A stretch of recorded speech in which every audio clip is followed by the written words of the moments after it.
हमने कुछ ऐसे कर्म किए जो शायद हमने पूर्व जन्मों में किए और उनके रिजल्ट्स हमें अब मिल रहे हैं इस लाइफ में, पर हमें याद नहीं है कि हमने क्या बुरा किया था। वो रिलेशनशिप्स में भी हो सकता है, वो मनी के रिलेशन में भी हो सकता है, वो हेल्थ के रिलेशन में भी हो सकता है।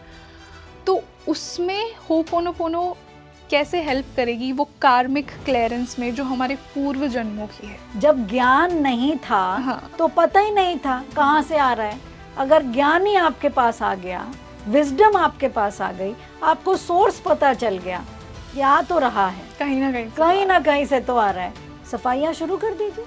अंदर इनर वर्ल्ड में क्या होगा हमारे जब हम इस प्रेयर को बोलेंगे, कैसे वो आपने बोला ना क्लियरेंस करेगा, ब्लॉकेजेस को हटाएगा।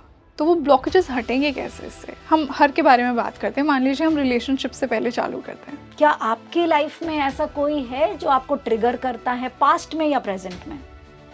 पास्ट में, यस। आप जिन जिन चीज़ें से ट्रिगर हुए उसको एफर्मेशंस में बदल दो। मैं शायद चैरिटी नहीं कर पाया, मैं शायद पैसे को सिर्फ खुद के लिए यूज़ करना चाहता था, लेकिन पैसा एक एनर्जी है जो मुझे स्प्रेड करना था, ज़्यादा स्प्रेड करता वो ज़्यादा लौट कर आता। जैसे आप इन चीज़ों पर आओगे, start saying hooponopono, I am sorry please forgive me money, I am sorry please forgive me, thank you and I love you money. Keep repeating, अपार चीज़ें आ जाती हैं। मैजिक।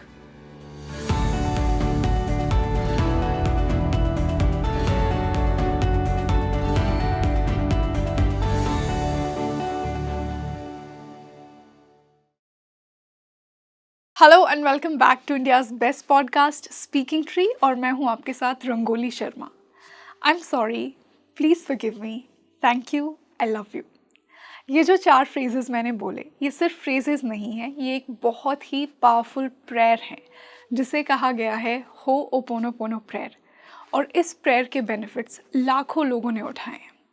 आज के इस पॉडकास्ट में हम जानेंगे कि ये प्रेयर इतनी पावरफुल क्यों है। स्पिरिचुअल लोगों को तो इस प्रेयर की पावर का पता ही है, पर मैं आपको ये भी बता दूं कि इस प्रेयर में इतनी ताकत है कि ये आपके वेल्थ के, हेल्थ के, रिलेशनशिप के इश्यूज़ को सॉल्व कर सकती है। और आज के इस पॉडकास्ट में हम इसी सिंपल प्रेयर के बेनिफिट्स, ओरिजिन, हिस्ट्री, पावर और क्या मेथड्स हैं जिससे हम इस प्रेयर के पूरे बेनिफिट्स उठा सकते हैं। और इसी खास डिस्कशन के लिए आज हमारे साथ जुड़ी हैं एक बहुत ही खास guest. I welcome Menka Sharma ma'am, जो कि एक स्पिरिचुअल कोच और होपोनोपोनो एक्सपर्ट भी हैं। तो मैम, जैसा कि मैंने कहा कि ये सिर्फ एक प्रेयर नहीं है, ये एक बहुत ही पावरफुल टूल है खुद को हील करने का, चाहे वो हेल्थ हो, चाहे वो वेल्थ हो, चाहे वो रिलेशनशिप्स हो। इससे पहले कि हम स्टार्ट करें इसके बेनिफिट्स के बारे में, तो मैं जानना चाहूँगी कि इसकी ओरिजिन और हिस्ट्री क्या है और क्या चीज़ इस प्रेयर को, इन सिंपल सी 4 लाइंस को इतना पावरफुल बनाती है। तो इसका ओरिजिन जो है वो doctor Hew Len, he is a very powerful person, he is a doctor. Why I say he is, because जैसे ये प्रेयर जिंदा है वैसे वो जिंदा हैं हम सबके दिल में, क्योंकि उन्होंने इतना ब्यूटीफुल सा एक गिफ्ट दिया है सबको जो कि इतना सिंपल है, लेकिन अगर आपने दिल से समझ लिया और मान लिया तो मुझे लगता है फिर लाइफ में आपके कभी भी कोई भी परेशानी नहीं रह जाती है। लेकिन उन्होंने कैसे समझा? एग्जैक्टली, उनके दिमाग में कैसे आया कि ये सिंपल से वर्ड्स इतनी पावरफुल चीज़ बन सकते हैं ह्यूमैनिटी के लिए। करेक्ट। देखिए, किसी भी चीज़ को डिस्कवर करना, उसके बारे में पता लगाना तो फिर भी आसान है, लेकिन किसी चीज़ को इन्वेंट करना, उसके लिए एक्सपेरिमेंट की ज़रूरत है। उन्होंने होपोनोपोनो को इन्वेंट किया। उनकी जो नौकरी थी वो एक पागल खाने में एक डॉक्टर के रूप में थी। So he was playing the role. Why do I say playing a role? Because everybody has a role to play in life. So he had to play the role of a doctor. वो कोई drama नहीं चल रहा था, मगर जिंदगी के ड्रामे में उनको जो रोल दिया गया था वो था कि एक पागल खाने के डॉक्टर के रूप में उनकी भूमिका उन्हें निभानी थी। क्योंकि उन्हें होपोनोपोनो का इन्वेंशन करना था। तो जब वो उस पागल खाने में उनकी नियुक्ति हुई तो उससे पहले बहुत सारे डॉक्टर्स उस पागल खाने में गए। क्रिमिनल मेंटालिटी के लोगों ने उन्हें मारा, पीटा, भगा दिया। तो ऐसे में जब गवर्नमेंट ने उन्हें बोला कि भाई आपकी नियुक्ति यहाँ हुई है, तो डॉक्टर ह्यू लेन ने बोला कि भाई मुझे तो डर लगता है, मैं यहाँ जाऊँगा तो मुझे भी मार पीट करके भगा देंगे, लेकिन मुझे तो नौकरी की बहुत ज़्यादा ज़रूरत है क्योंकि मुझे मेरे फैमिली को भी टेक केयर करना है। तो उन्होंने मन में सोचा कि जैसे कि मैं एक सोल हूँ और आप भी एक सोल हैं और इस दुनिया में सैकड़ों सोल हैं, लेकिन अगर आप मेरी दुनिया में हैं या कोई भी मेरी दुनिया में है तो कहीं ना कहीं उसकी वाइब्रेशंस और मेरी वाइब्रेशंस दोनों मैच कर रही है। क्योंकि हम अपने आप में उन्हीं को अट्रैक्ट करते हैं जिनकी वाइब्रेशंस हमसे मैच करती है। तो वो भी, क्योंकि वो एक डॉक्टर थे, तो इसी के लिए उन्होंने अपने माइंड को उस तरीके से, अपने थॉट्स को समझा कि अगर मेरी वाइब्रेशन में कुछ ऐसा है जो कि इन पागल लोगों से मैच कर रहा है, तभी आज मेरी नियुक्ति इस पागल खाने में हुई है। तो जो गलतियां इन्होंने की है, हो सकता है कहीं ना कहीं वो गलती मैंने भी की हो, या जो उनके थॉट्स में आ रही हैं चीज़ें वो ज़रूर मेरे थॉट्स में आ रही होगी, तभी मैं इसे चीज़ों को अट्रैक्ट कर रही हूँ। क्योंकि कहा जाता है ना, लॉ ऑफ अट्रैक्शन में, आप जो सोचते हो आप अट्रैक्ट कर लेते हो। तो उन्होंने भी ज़रूर इस जॉब को अट्रैक्ट किया होगा, उनके दिमाग में भी वैसे ही थॉट्स आते होंगे जैसे कि उस पागल खाने में उन लोगों के अंदर आ रहे थे। इस बात को सोचकर उन्होंने बोला, अगर मैंने इसे अट्रैक्ट किया है, मैंने अपनी इस नौकरी को क्रिएट किया है, तो मैं अपने इस टैलेंट के थ्रू, इस कैपेबिलिटी के थ्रू इस प्रॉब्लम को डिस्ट्रॉय भी कर सकता हूँ।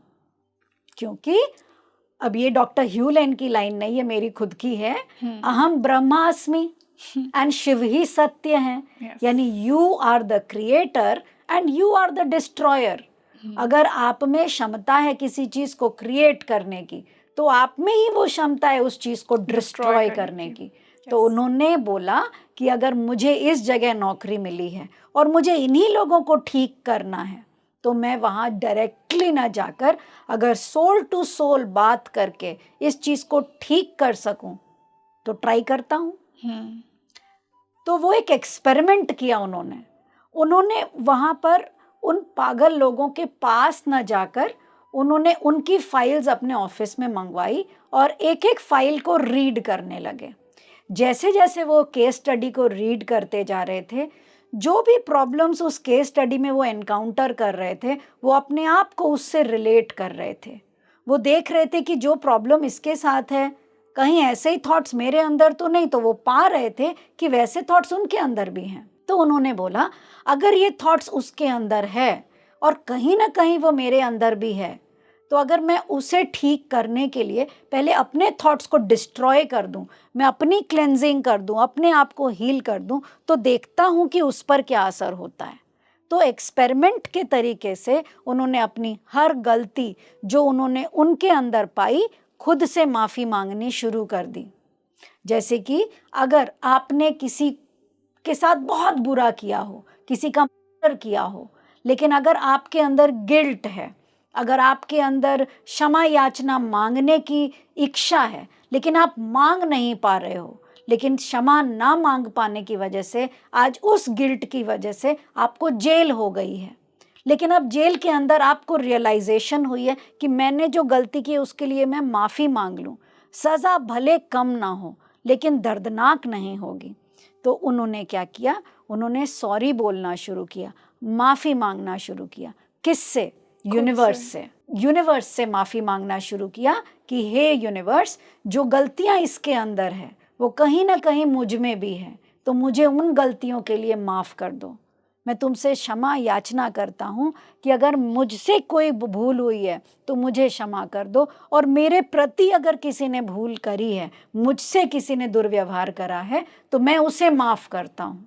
क्योंकि जब तक हम आदान और प्रदान नहीं करेंगे तब तक एनर्जी न्यूट्रल नहीं होगी।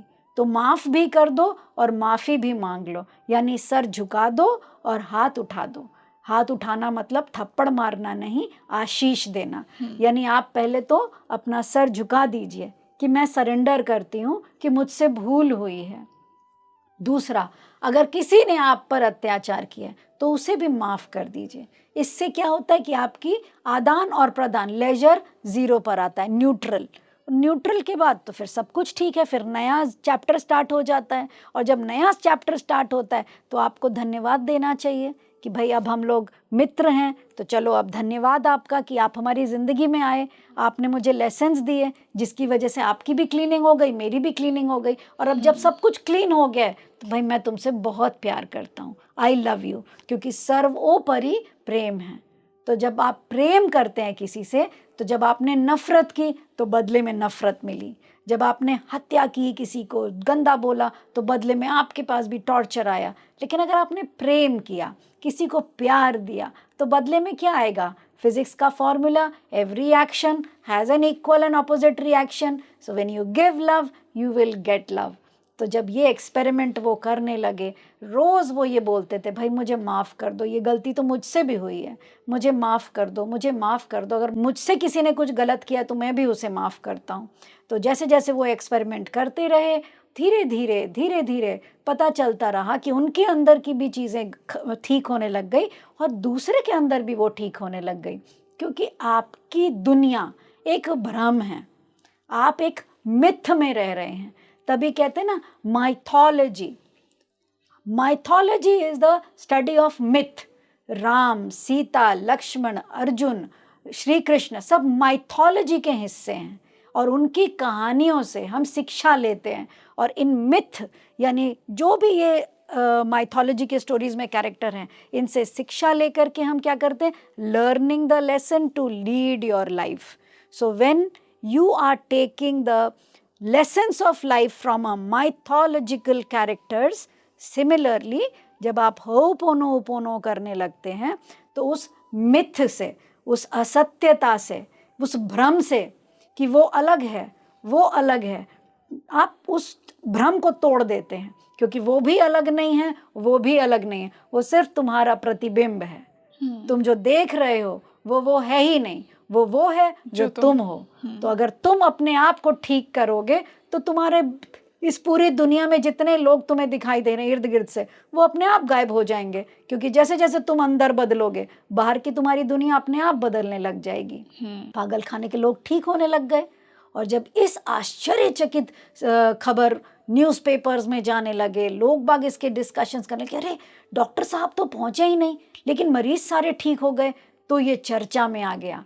और उस समय से इसे प्रार्थना के रूप में लोग जानने लगे, जिसे होपोनोपोनो हवायन प्रेयर के रूप में लोग आज भी इस चीज़ को समझते हैं, जानने की इच्छा करते हैं और ये एक लाइफस्टाइल बनाते हैं, जिससे कि वो अपने सारी चीज़ों की, चाहे वो क्लेंजिंग रिलेशनशिप की हो, चाहे मनी की हो, चाहे कर्मा की हो, क्लेंजिंग करना शुरू कर देते हैं। क्योंकि बहुत सिंपल है, आपको सिर्फ ये 4 फ्रेजेस बोलने हैं, लोगों को अच्छा लगने लगा, डिफ़िकल्ट भी नहीं है याद करना। बस फिर क्या था, सफ़र शुरू हुआ, लोग इसमें चलने लगे और कारवां बनता चला गया। जैसा कि आपने डिफरेंट एरियाज़ की बात की, चाहे हेल्थ हो, चाहे वेल्थ हो, चाहे रिलेशनशिप्स हो, ये सब के लिए काम करता है। तो मैं इसका इंटरनल प्रोसेस समझना चाहूँगी कि मान लीजिए रिलेशनशिप्स के लिए हम इसे यूज़ कर रहे हैं, तो अंदर इनर वर्ल्ड में क्या होगा हमारे जब हम इस प्रेयर को बोलेंगे? कैसे वो, आपने बोला ना, क्लियरेंस करेगा, ब्लॉकेजेस को हटाएगा। तो वो ब्लॉकेजेस हटेंगे कैसे इससे? हम हर के बारे में बात करते हैं, मान लीजिए हम रिलेशनशिप से पहले चालू करते हैं। आपका रिलेशन सबसे अच्छा किसके साथ है? खुद के साथ। Very nice. और सबसे बुरा किसके साथ है? किसी के साथ नहीं है। तो फिर तो आप यू आर अ विनर। बहुत अच्छा है, आप तो ऑलरेडी उस पाथ पे हैं। कोई ऐसा इंसान जो आपको परेशान कर सके, वो कौन है तो बहुत करने वाले तो बहुत है। ओके आप परेशान होती हैं? May be sometimes but not most of the times. Okay क्या आपकी लाइफ में ऐसा कोई है जो आपको ट्रिगर करता है, पास्ट में या प्रेजेंट में? पास्ट में, यस। ओके तो अब आप मन में उस इंसान का नाम सोचते हुए सिर्फ मुझे ये बताइए कि क्या क्या एरिया था जो आपका ट्रिगर हुआ? इमोशंस। ओके, कैसा लगा था आपको? इमोशंस में खुशी हुई थी, दुख हुआ था, हर्ट।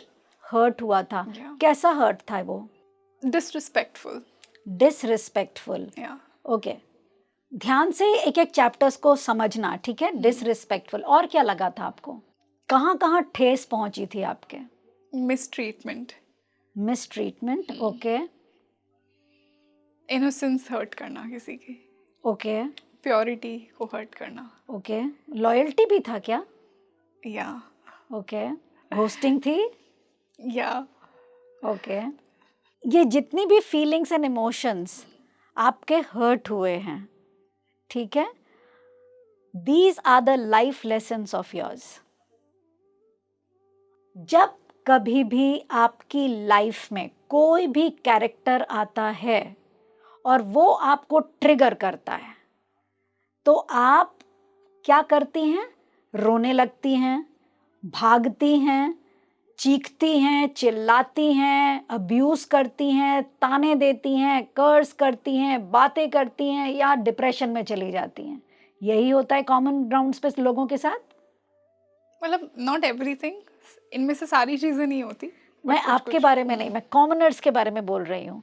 अगर किसी के इमोशंस को डिसरिस्पेक्ट किया जाए, उसको डिफेम किया जाए, उसको गोस्टिंग कर दी जाए, उसको वैल्यू नहीं दिया जाए, तो एक इंसान क्या करेगा? चीखेगा, चिल्लाएगा, कर्स करेगा, भागेगा, डिप्रेशन में जाएगा, सॉलिट्यूड में रहना पसंद करेगा, रिलेशनशिप में जाने से डरने लग जाएगा। यही करेगा वो। यस। यही तो गलती करते हैं वो लोग। जाना कहाँ था? जिस जिस चीज से तुम भाग रहे हो, वही वही तो सीखने के लिए इस दुनिया में आए हो। तुम बजाय उससे सीखने के जितनी दूर भागोगे, सेम उस पैटर्न को अट्रैक्ट करोगे। तो अगर तुम्हें एक ने घोस्ट किया है, तुम्हारा दूसरा रिलेशनशिप भी वैसे ही निकलेगा, उससे भी ज्यादा गंदा। फिर भागोगे, तुम तीसरी बार भी वैसे ही एनर्जी को अट्रैक्ट कर रहे होगे, और इस बार उससे भी ज्यादा बुरा। और इवेंचुअली तुम इस पैटर्न को तब तक अट्रैक्ट करोगे जब तक तुम अपने लाइफ के पैटर्न्स को चेंज ना करो। होपोनोपोनो के थ्रू अब हम इसको कैसे ठीक करते हैं। जब कभी भी आपको कोई भी ट्रिगर करे, कॉपी पेन उठाइए, क्योंकि journaling is something which I always advise everybody to do. क्योंकि माइंड है, मंकी माइंड है, 10 चीजें दिमाग में रहती हैं, भूल जाओगे। याद करने के लिए जो इमोशंस आपके मन में आए हैं, वो इमोशंस एक्चुअली वाटर हैं, पानी। यानी 70% आपकी बॉडी वही समझा रही है आपको कि देखो ये हो रहा है तुम्हारे साथ, देखो अब ये चल रहा है तुम्हारे अंदर। तो जैसे जैसे वो चले, लिख लो। क्या फीलिंग आई? डिसरिस्पेक्ट। क्या फीलिंग आई? गुस्सा आ गया। क्या फीलिंग आई? लॉयल नहीं रहा। क्या फीलिंग आई? वो कैसे मुझे छोड़ के जा सकता है? जो जो चैप्टर्स आपको लग रहा है कि वो आपको ट्रिगर कर रहा है, वो लिखना शुरू कर दो और ऊपर लिख दो, these are the chapters I need to learn.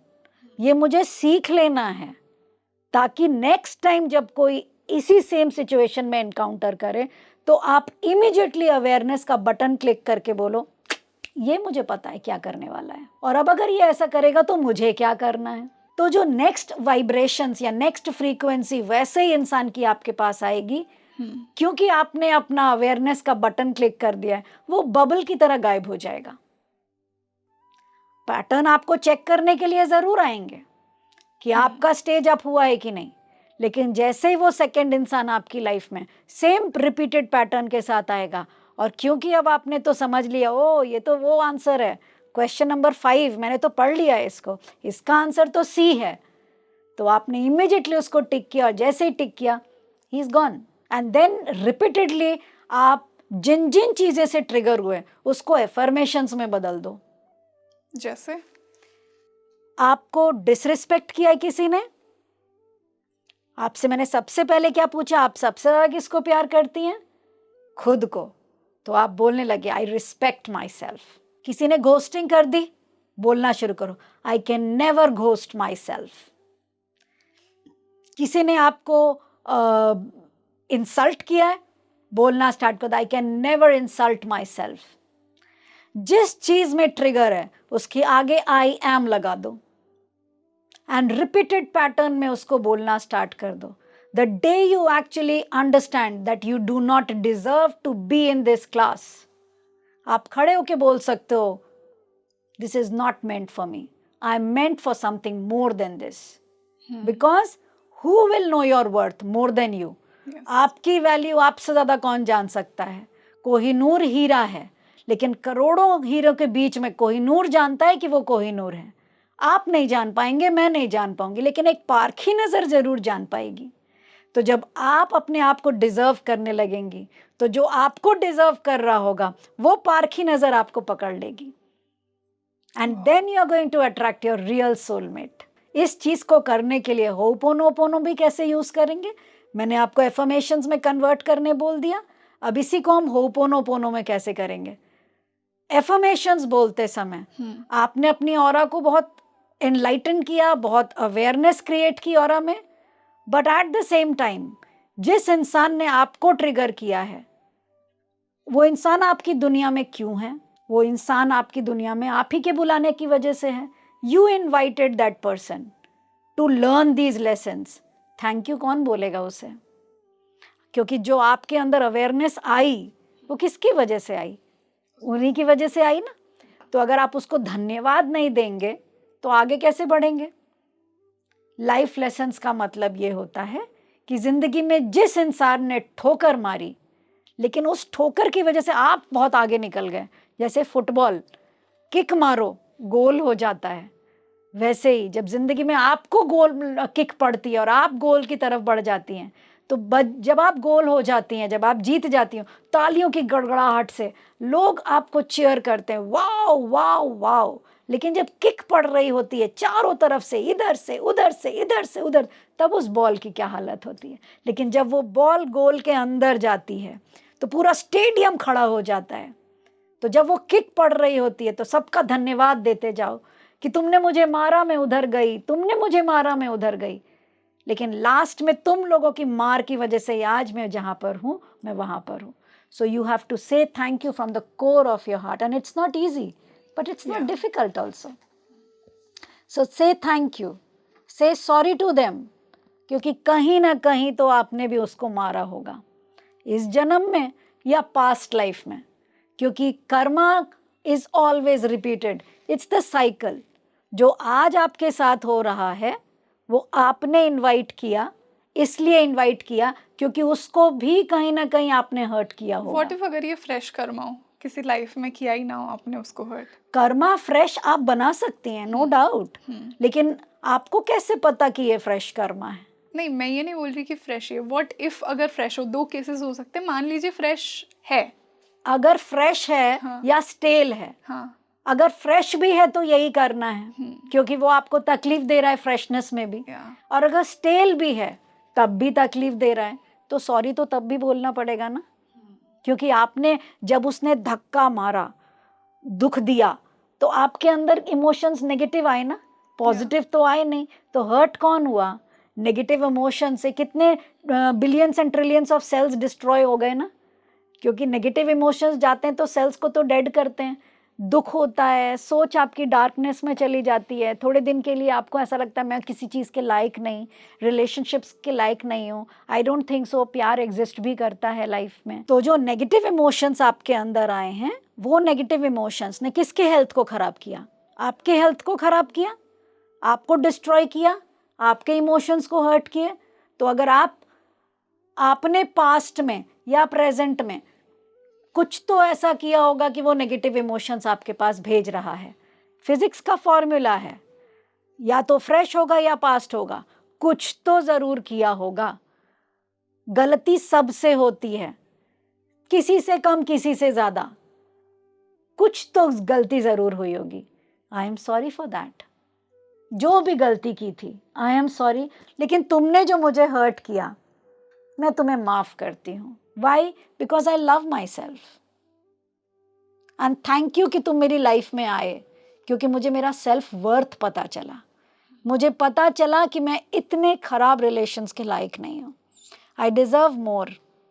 So when you start acknowledging जब आपकी ज़िंदगी में वो चीज़ें होने लगती है, आने लगती है, तब आप अगर उसके डेप्थ में जाने लगते हैं, उसको क्लियर करने लगते हैं, स्पेस क्लियर करने लगते हैं, जगह मिलेगी, नए फर्नीचर आ जाएंगे घर में, वैसे ही जगह खाली होगी, नया इंसान भी आ जाएगा आपकी ज़िंदगी में। तो मैम अब ये हेल्थ ब्लॉकेजेस को कैसे हटाता है? अगर किसी की हेल्थ सही नहीं है और उसे इस प्रेयर को यूज़ करना है तो उसकी राइट स्ट्रैटेजी क्या होगी? देखिए, health is only when your body is talking to you. आपका शरीर आपसे बात करता है।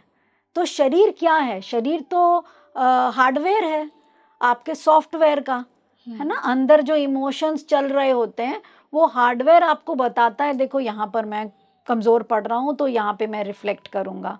जैसे रैशेस आ गए बॉडी में, बैक में पेन आ गया, नीज में पेन है, तो ये जितनी भी चीज़ें आपके साथ हो रही हैं, these are all somewhere from inside. अंदर गड़बड़ी है, बाहर दिख रही है। तो वो अंदर को क्लीन करने के लिए आपको उसके डेप्थ में जा कर के पहले बॉडी टॉकिंग करनी पड़ेगी। बॉडी के लैंग्वेज को समझना पड़ेगा कि बॉडी आपसे बोलना क्या चाह रही है। वरना आपको तो बिल्कुल हेल्दी बॉडी भेजा गया था, बीमारी के साथ आपको नहीं भेजा गया था। और अगर बीमारी के साथ भी सपोज कोई आ रहे हैं तो पास्ट से कैरी करके आ रहे थे आप। तो anything that you are carrying वो क्रिएट भी आप ही ने किया है। अब होपोनोपोनो से डिस्ट्रॉय भी आप ही कर सकते हो।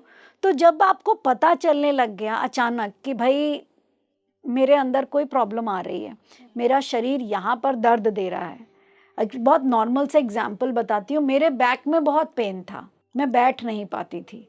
और आज की डेट में तो जितने भी लोग हैं सारे समय सिटिंग जॉब में हैं और बैक पेन तो बहुत कॉमन है।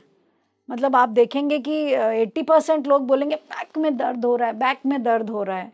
वो बैक में दर्द हम लोग बोलते ज़रूर है कि सिटिंग की वजह से हो रहा है, but that is a biological I mean structure of sitting, कि आप ऐसे करके बैठ रहे हैं या ऐसे नहीं बैठ रहे हैं। तो योगा में बोला जाता है स्ट्रेट पॉस्चर में बैठिए एंड ऑल। बट अगर हम स्पिरिचुअल लोग जो होते हैं वो अगर इस चीज़ को समझेंगे तो इट कम्स विथ फॉरगिवनेस।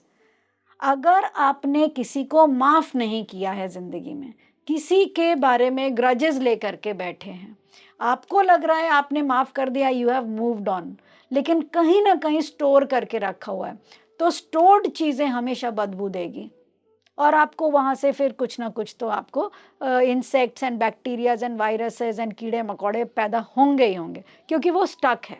तो जब आपके बैक में पेन हो रहा हो, अपना हाथ उस जगह रखिए जहाँ पे भी आपके पेन हो रहा हो। आपके हेड में पेन है माइग्रेन का, आपके आईसाइट में प्रॉब्लम आ रही है, आपके बैक में पेन आ रहा है, कहीं पे भी प्रॉब्लम हो रही है, स्टार्ट लविंग योर बॉडी।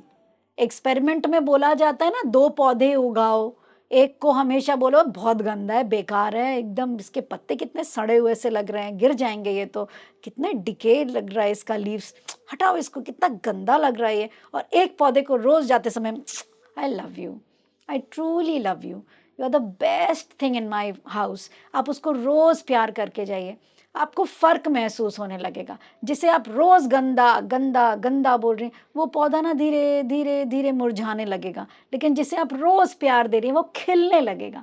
तो ये तो ऑब्वियसली आपको प्लांट्स के थ्रू ही एक एग्जाम्पल, एक्सपेरिमेंट के थ्रू न जाने कितने एक्सपेरिमेंट्स आपको मिल जाएंगे कि when you are giving love to somebody, giving love to something, it nurtures. And when you are pulling the energy, आप सक कर रहे हैं उसकी एनर्जी, रेगुलरली उसको कर्स कर रहे हैं, वो नीचे। So more you are keeping down that negative, आप रोज उसको कर्स कर रहे हैं, उसने मेरे साथ बहुत बुरा किया, मैं कैसे माफ़ करूं, रोज याद कर रहे हैं मेमोरी में।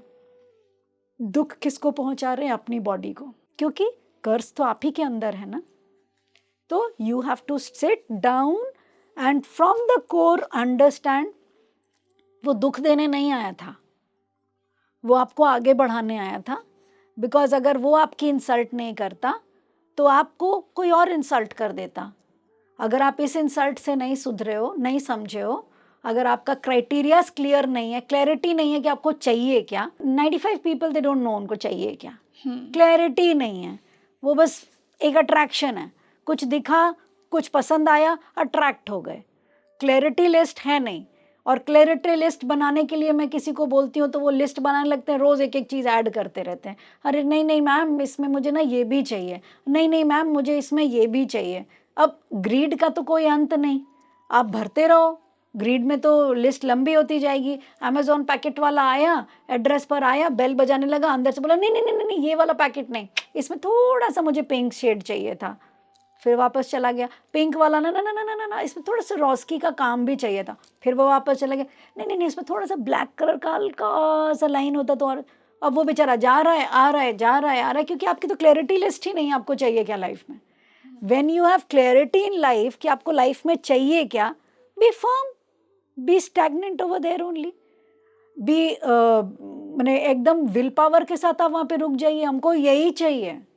पर वो क्लैरिटी आने में टाइम नहीं लगता। टाइम नहीं लगता करके तो मैं नहीं बोलूँगी, टाइम लगाइए मैं तो कहती हूँ, क्योंकि वहीं पे टाइम लगाइए। क्लैरिटी आने के बाद फिर टाइम लगाने की ज़रूरत नहीं पड़ती, फिर तो एनर्जी लगाने की ज़रूरत है। टाइम लगाइए क्लैरिटी लाने में कि ज़िंदगी में चाहिए क्या। जब एक बार आप क्लियर हो जाएं कि चाहिए क्या, उसके बाद जो चाहिए वहाँ पाने के लिए एनर्जी लगाइए। कैसे मिल सकता है वो, उस पर जुगत लगाइए। मुझे माउंट एवरेस्ट पे चढ़ना है, मैं क्लियर ही नहीं हूँ और मुझे लग रहा है मुझे घूमने का शौक है, मैं इधर जा रही हूँ उधर जा रही हूँ, उधर जाना मुझे माउंट एवरेस्ट पर है। तो पहले बैठ के क्लियर हो जाइए कि करना क्या है। डेस्टिनेशन आपको मसूरी जाना है और आप बीच रास्ते में जाते जाते मॉल में आपको कपड़े पसंद आ गए, आप उतर के शॉपिंग करने लग गई। फिर थोड़ा आगे गई, आपको खाना पसंद आने लगा, आप कोई अच्छा रेस्टोरेंट में चली गई। फिर थोड़ी देर आगे गई, आपको मौसी की याद आई, आपने यू टर्न ले लिया, मौसी के घर चली गई। जाना मसूरी था, बीच रास्ते में आपने इतनी सारी रुकावटों के लिए खेद कर दिया, तो मसूरी कब पहुँचेंगे आप। तो पहले क्लियर हो जाइए जाना कहाँ है, फोकस उस पर कीजिए और चलना स्टार्ट कीजिए। बीच में तो बहुत सारे डिस्ट्रैक्शंस आएंगे, डिस्ट्रैक्ट मत होइए। So keep on saying Ho'oponopono to yourself when you are encountering these distractions, क्योंकि ये distractions आपको बहुत बार मिलेंगे। अब आप कम distractions चाहती हैं तो बहुत सिंपल फॉर्मूला है, बिना डिस्ट्रैक्ट हुए, जैसे आपके लाइफ में अगर कोई प्रॉब्लम भी नहीं है तो मैं तो आजकल बहुत सिंपल सा एक ग्रुप बना लिया है मैंने, वॉक होपोनोपोनो। चलते चलते बोलते रहो, आई am sorry, please forgive me, thank you, I love you. कोई इंटेंशन की ज़रूरत ही नहीं है, कोई प्रॉब्लम हो चाहे नहीं हो। अगर ये लाइफस्टाइल बना लो कि आपको एवरी डे 6 ग्लास 10 ग्लासेस पानी पीनी है, तो आपका हेल्थ में प्रॉब्लम ही नहीं होगा। आपने उसको लाइफस्टाइल बना लिया। होपोनोपोनो को एक लाइफस्टाइल बना लो। आपको बीमारी हो तब आप योगा करने बैठें, आपको ये पेट में दर्द हो तब आप डॉक्टर के पास जाएं, कि बजाय अगर आप थोड़ा अच्छा ही खाना खा लें और रेगुलरली डिटॉक्स होते रहें तो ज़रूरत कैसे पड़ेगी। सो बॉडी के लिए होपोनोपोनो कैसे ज़रूरी है कि जहाँ कहीं भी आपका इमोशंस आपकी बॉडी में स्टक है, वो बीमारी के रूप में आपसे बात करना चाह रहा है।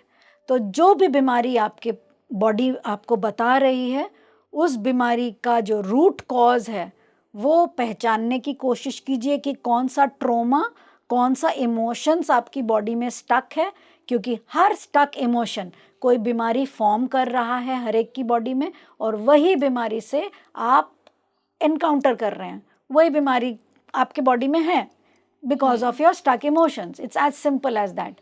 And how to be released out of it?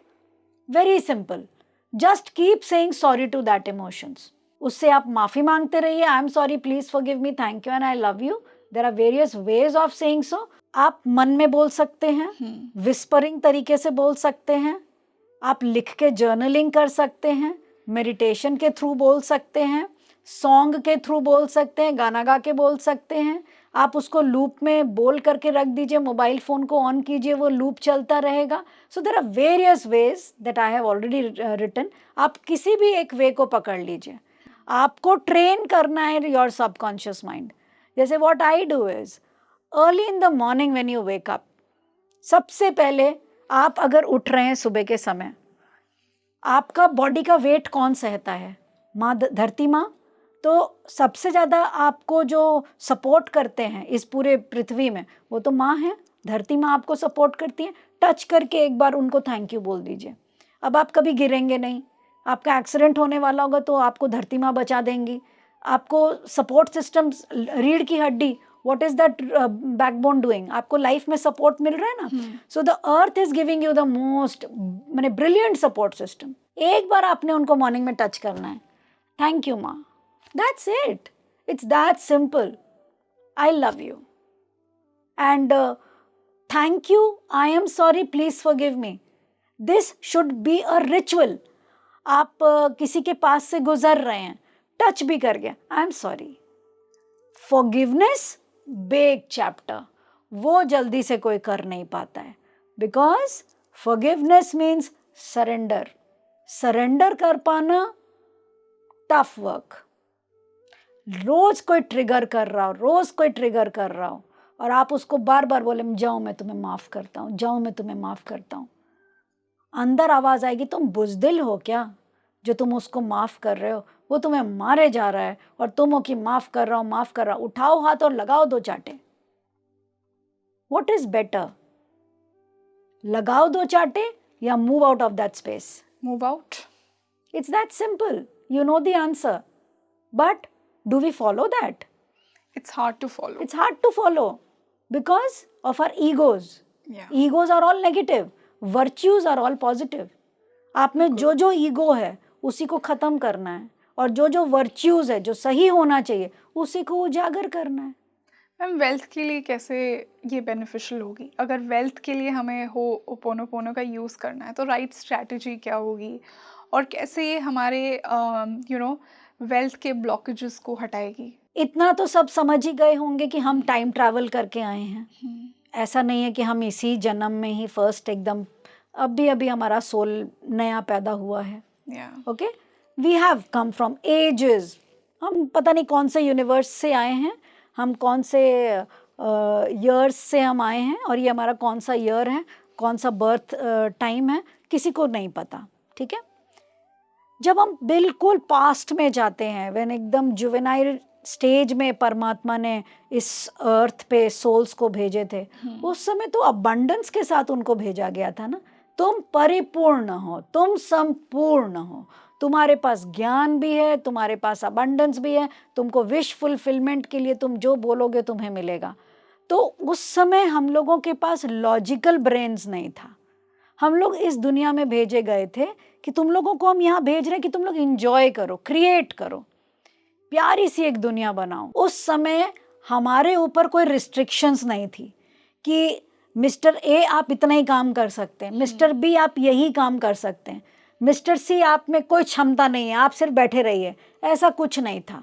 सब इक्वल थे, सबके पास सेम लेवल्स ऑफ मैनिफेस्टेशंस था, सब खुश थे. समय दर समय रिश्ते बने. रिश्तों के नाटक में कभी इमोशनल ट्रोमाज आए, कभी कोई मारा, कभी कोई गिरा, कभी कुछ हुआ, कोई अमीर बना, कोई गरीब बना, कहीं लूटपाट हुई. अब वो जो टाइम ट्रैवल करके हम लोग आए हैं वेल्थ की जर्नी में, इमोशंस की जर्नी को समझना बड़ा आसान है. इसने मुझे मारा होगा तभी ये दुख दे रहा है, लेकिन एनर्जी तो एनर्जी है और सबसे ज्यादा एनर्जी तो मनी में है. तो उसको क्यों नहीं समझा जाए?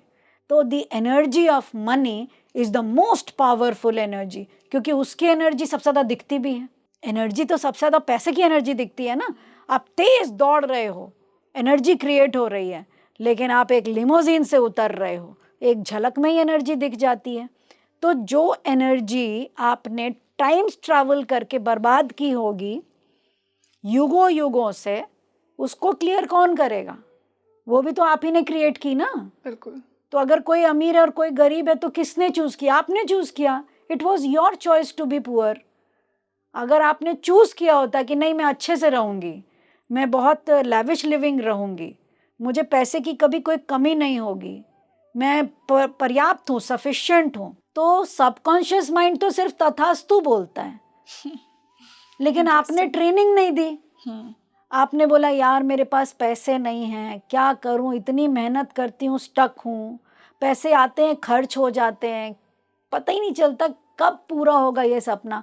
तो आपने क्या किया? Negative emotions. तो सबकॉन्शियस माइंड क्या समझ रहा है? इसके साथ कुछ भी नहीं होगा, ये हमेशा गरीब रहेगा, ये स्टक है, इसको आगे नहीं बढ़ना, क्योंकि वो तो बेचारा कुछ समझता नहीं है. तो आप जो जो बोल रहे हैं वो तथास्तु, मैं आगे बढ़ नहीं सकता. सबकॉन्शियस बोला तथास्तु, ये आगे नहीं बढ़ सकता, तो वो आपको बढ़ने ही नहीं देगा. तो who is training? You are training.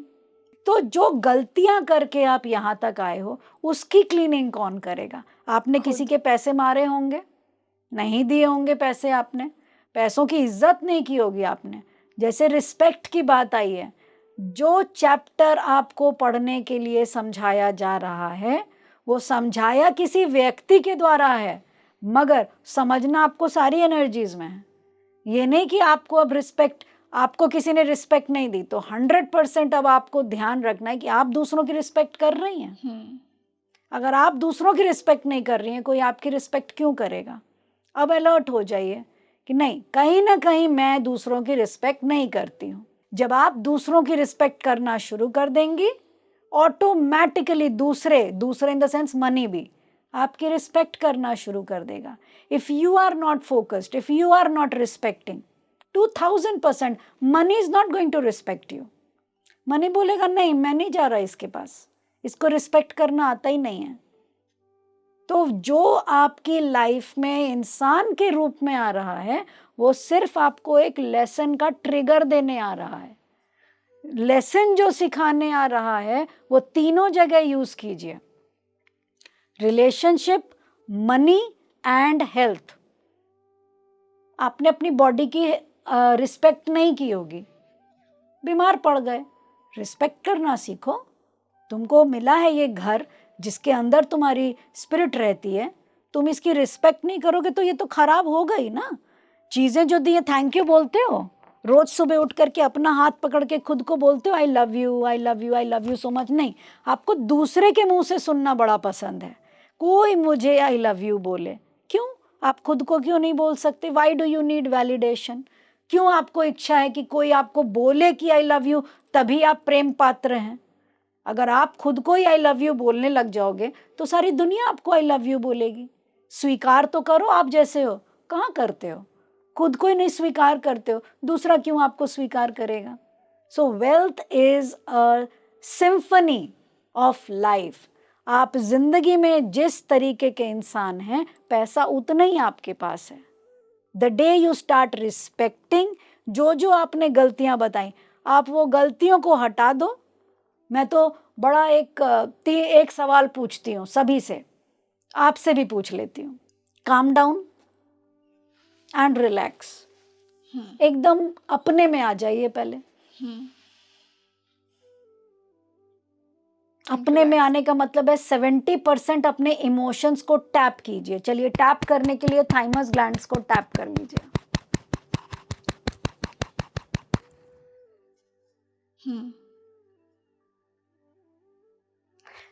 अब जो सवाल पूछ रही हूं उसको सिंपल 3 शब्द में बोलिएगा। पैसे से आपका रिश्ता क्या है? अच्छा। नहीं, अच्छा और बुरा नहीं बोलना है, इमोशंस बताइए। पैसे से आपका रिश्ता क्या है का आंसर इमोशन में बताइए। इंग्लिश में पूछ लेती हूँ, व्हाट आर द 3 इमोशंस? वो क्या 3 इमोशंस आपके अंदर आ रहे हैं जब आप पैसे के बारे में सोच रही हैं? Abundance, okay, happiness, fulfilment. Okay. जिंदगी में यही 3 चीज आपके पास नहीं है। ना आप अबंडेंट हैं, ना आप फुलफिल्ड हैं, और तीसरा क्या बताया था आपने? हैप्पीनेस। यही 3 चीज की कमी है। क्योंकि जिन चीज की कमी होती है वही पूरा करने के लिए तो आप पैसे की तरफ देख रही हैं। आप संपूर्ण हो जाइए, be happy, be abundant, and तीसरा था फुलफिल्ड। Be fulfilled. और अगर ये तीनों मेरे आंसर्स नहीं होते, जो भी आंसर्स निकलेंगे किसी के भी, जो व्यूअर्स देख रहे हैं उनके भी, जो 3 इमोशंस आपकी लाइफ में पैसे के बारे में सोचने से आ रहे हैं, समझ लेना वही 3 इमोशंस पे वर्किंग करनी है। वो 3 इमोशंस हटा दो। अपार धन, क्योंकि तुम जो चीज ढूंढ रहे हो वो तुम उस चीज के बारे में सोच के ही ढूंढ रहे हो। नहीं, what if we already feel that thing? नहीं, it's not about feeling, it is the lacking. जो फील कर रहे हो वो उसमें है नहीं। तो अगर इनकी लैकिंग नहीं होती तो मेरा आंसर क्या होता आपके अकॉर्डिंग? नहीं, वो आपका आंसर होता, मेरा आंसर कुछ और है। आपका आंसर क्या है? Money is me. I am money. When I think about money, I think about myself. तो व्हाट वुड बी आपके 3 इमोशंस क्या होते हैं? Myself, myself, myself. Love, love, love. That's simple. What is money? Money is me. Money is love. Love बोलते ही मेरे अंदर love की कमी आ गई ना, वही I was thinking that only वही मैं बोलने भी वाली हाँ। हूँ। लव बोलते ही मेरे अंदर लव कि की आपके कमी आ अंदर गई, लव लव की कमी आ गई। I have to work on that. लेकिन जैसे ही आपने मी बोला, कोई कमी नहीं आई। मी पे क्या कमी आएगी? तभी बोला जाता ना, become a money magnet. When you become what you are looking for, जब आप ही प्रेम बन जाते हो तो आप क्या हो? प्रेम हो। जब आप ही पैसा बन जाते हो तो लैकनेस कहाँ हुआ? आप ही पैसा हो। जिस चीज की कमी आपके अंदर होगी वो आप ढूंढोगे किसी में। प्रेम की कमी होगी तो प्रेम ढूंढोगे, वर्थ की कमी होगी तो वर्थ ढूंढोगे, रिस्पेक्ट की कमी होगी तो रिस्पेक्ट ढूंढोगे, और जो नहीं दे रहा होगा वहां ट्रिगर हो जाओगे, क्योंकि उसी चीज की कमी थी। तो ट्रिगर होते ही समझ लो मुझे इसी एरिया पे वर्क करना है। जैसे ही उस एरिया पे वर्किंग करना शुरू करोगे, हालात चेंज होने लग जाएंगे। It's working. How ho'oponopono, just say जो भी 3 इमोशंस पैसे को लेके मेरे अंदर आए हैं, आई ड्रॉप इट डाउन। मैं उसे आज ही ड्रॉप डाउन करती हूँ। I am so sorry, please forgive me, thank you and I love you. Number 1।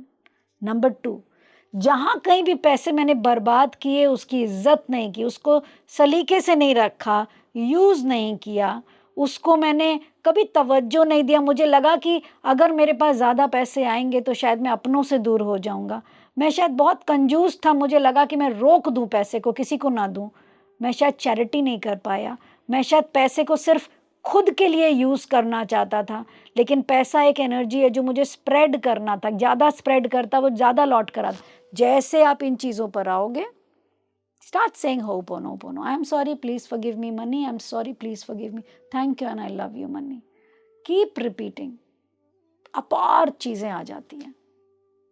Magic. तो मैम इसको करने की राइट स्ट्रैटेजी क्या होगी? हमने इतने एस्पेक्ट्स की बात की, लेकिन अगर हमें इसे एक रूटीन बनाना है एवरीडे लाइफ में, इंटरनेट पे बहुत इन्फॉर्मेशन अवेलेबल है कि 21 डेज़ के लिए करो और कि एक मेडिटेशन स्पॉट लेके करो, तो आपके अकॉर्डिंग राइट स्ट्रैटेजी क्या है इसको करने की? आई am a very clever teacher.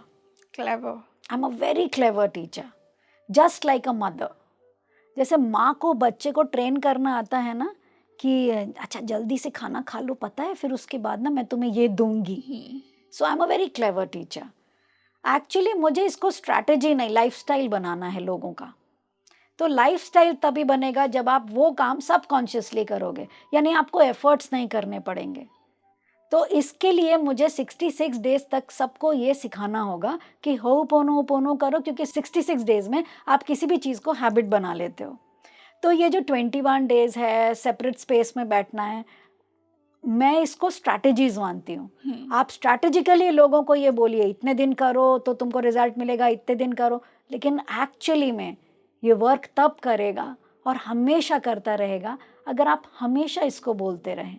Background में लूप चलता रहे, और बैकग्राउंड में लूप वैसे चले जैसे कि आपके दिल की धड़कन चल रही है, जैसे आपकी सांसें चल रही हैं। अगर आप चलते फिरते होपोनोपोनो बन जाएं, तो मैं इसको अगर बोलूं कि जो भी आपको सिखा रहे हैं ऐसे करो वैसे करो, बिल्कुल करो, क्योंकि सिखा रहे हैं ना, सीखने के लिए जब जब मौका मिले सीखो।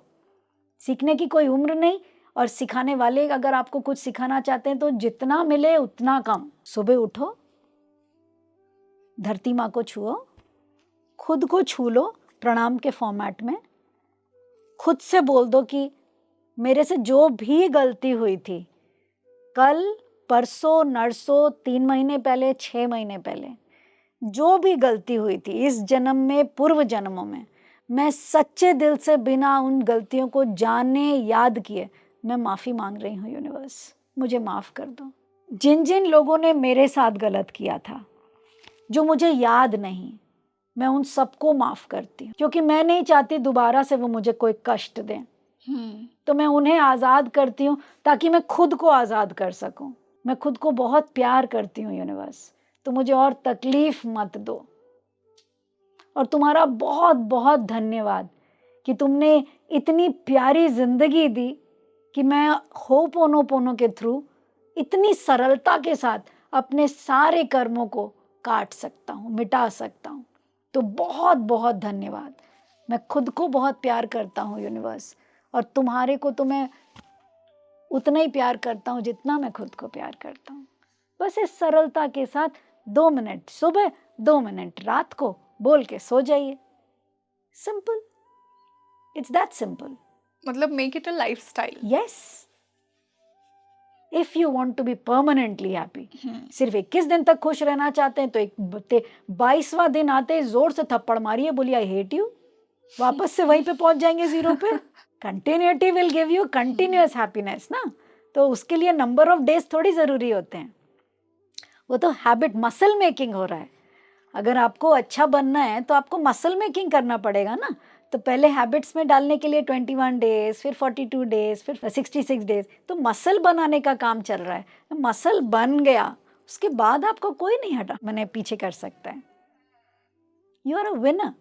मैम, मैं कुछ अब ऐसी ऑब्स्टिकल्स की बात करना चाहूँगी जिसका हमें इस प्रेजेंट लाइफ में कुछ नहीं पता होता, कि हमने कुछ ऐसे कर्म किए जो शायद हमने पूर्व जन्मों में किए और उनके रिजल्ट्स हमें अब मिल रहे हैं इस लाइफ में, पर हमें याद नहीं है कि हमने क्या बुरा किया था। वो रिलेशनशिप्स में भी हो सकता है, वो मनी के रिलेशन में भी हो सकता है, वो हेल्थ के रिलेशन में भी हो सकता है। तो उसमें होपोनोपोनो कैसे हेल्प करेगी वो कार्मिक क्लियरेंस में जो हमारे पूर्व जन्मों की है? आपको पता चल गया वो पूर्व जन्मों की है? हाँ, क्योंकि इस जन्म में तो हमने कुछ बुरा किया ही नहीं है हमारे मतलब according। आपको पता चल गया कि वो पूर्व जन्मों की हाँ, है? अगर हमारे पास आ रहा है तो कहीं ना कहीं से तो आ रहा होगा। पता तो चल गया ना। हाँ। जब पता चल गया ओपोनोपोनो कर दीजिए। It's that simple. जब ज्ञान नहीं था हाँ। तो पता ही नहीं था कहाँ से आ रहा है। अगर ज्ञान ही आपके पास आ गया, विजडम आपके पास आ गई, आपको सोर्स पता चल गया, ये आ तो रहा है कहीं ना कहीं से कहीं ना कहीं से तो आ रहा है, सफाइयां शुरू कर दीजिए। It's that simple. तह तक जाने की जरूरत क्या है? जाके मिलेगा क्या? पास्ट तो बदल सकते नहीं है कि वापस जाएं और जो जो गलतियां की थी वापस से रिवाइंड का बटन दबाओ और फिर अच्छा करने लग जाओ। होना नहीं है। जो कर दिया वो हो गया। अब क्या कर सकते हो? माफी मांग सकते हो ना। जो आपके ऊपर बीत रही है, जिसकी वजह से आपको अब ज्ञान प्राप्त हो गया कि वो आ कहां से रहा है, तो शुक्रिया अदा करो कि उस ज्ञान का जिसने तुम्हें बता दिया कि कहां से आ रहा है। और फिर क्या है? माफी मांगो और माफ कर दो, क्योंकि इन दोनों के अलावा दुनिया में कोई शास्त्रार्थ नहीं है जो आपको इस कर्म कांड से बरी कर सकता है। Surrender, acceptance and simplicity, these are the 3 main values of life. Surrender कर दो कि तुमसे गलती हुई थी, एक्सेप्ट कर लो कि तुमने गलती की थी, और जिंदगी बहुत सिंपल है, उसको कॉम्प्लिकेट मत करो। जितना सरल होगे चीजें उतनी सरलता से तुम्हारे पास आएंगी, और जितना तिकड़मबाजी करोगे, कॉम्प्लेक्सिटी करोगे, जिंदगी उतनी कॉम्प्लेक्सिटी के साथ तुम्हारे पास। Choice is yours. So beautifully explain ma'am. So thank you so much ma'am. इतना इंसाइटफुल डिस्कशन था ये, ऐसा लगा कि हमने एक मास्टर क्लास ही ले लियो होपोनोपोनो प्रेयर पे, और वो भी मैम के थ्रू। मैम ऑनेस्टली बहुत ही डिटेल में हमने इसको जाना, बहुत ही, जैसा कि आपने बोला, आपने इसको स्ट्रैटेजी की तरह नहीं समझाया। होपोनोपोनो पावरफुल है, तो इसे अपनी लाइफस्टाइल बनाइए और फिर इसके मैजिक तो आप भी देखिएगा। तो आपको आज का ये पॉडकास्ट कैसा लगा? आपका खुद का क्या एक्सपीरियंस रहा है इस प्रेयर के साथ? कभी आपने लाइफ में यूज़ किया हो इसे? आप इससे कैसे इंट्रोड्यूस हुए थे? आपने किसी को सजेस्ट किया और उसकी लाइफ चेंज हुई हो? तो हमें अपनी स्टोरीज कमेंट सेक्शन में ज़रूर बताइए। और आज के इस पॉडकास्ट के बाद मैं तो शायद इसे अपनी लाइफस्टाइल ज़रूर बना लूँगी। तो मुझे कमेंट सेक्शन में बताइए कैसा लगा आपको आज का ये पॉडकास्ट, और मिलते हैं जल्द ही एक और बेहतरीन पॉडकास्ट के साथ। मैं हूँ आपके साथ रंगोली शर्मा। नमस्ते।